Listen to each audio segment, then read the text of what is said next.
सबको बताना चाहती हूँ कि जो हुनरबाज हम तक नहीं पहुँच पाते, हम उन तक पहुँच गए हैं, ताकि आपसे कोई भी हुनर वंचित ना रह सके। तो शुरुआत करने से पहले जो हमारे हुनर के पारखी हैं, उनको बुला लिया जाए।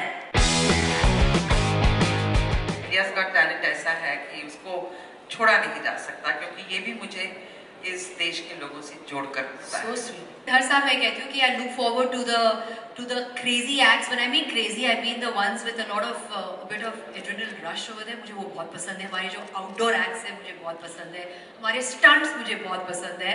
The new element to speak about actually Bharti is the 6 golden buzzers. I think वो नया है. पहले जो गोल्डन बजर था हमें सिर्फ एक मौका दिया गया था. अब हम तीनों जजेस को 2 मौके दिए गए. तो इट्स क्वाइट फैंटास्टिक कि 6 ऐसे कंटेस्टेंट्स होंगे जो सीधे सेमीफाइनल्स तक पहुंच जाएंगे.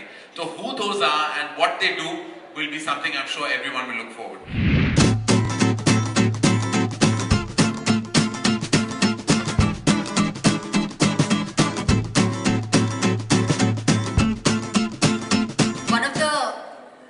Wonderful parts of India's Got Talent are the bizarre talents.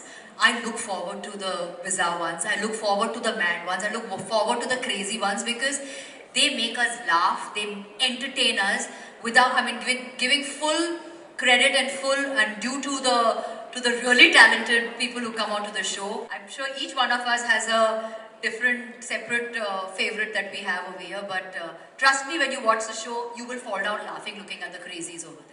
मेरे ख्याल से ये एक ऐसा शो है जिसका टैलेंट रजिस्टर होता है, और ना ही सिर्फ रजिस्टर होता है लेकिन उनको काम भी मिलता है. तो मेरे ख्याल से consumption is very high of the contestants of India's got talent. I have actually myself witnessed the tremendous impact of India's Got Talent on all the contestants. I've got so many emails from so many contestants who just call to check on us and find out if we're doing well and telling us about their progress. In fact, we have a digital team at Dharma, and India's Got Talent contestants keep coming up, with people like always loving what they've seen of them and the talent really going forward.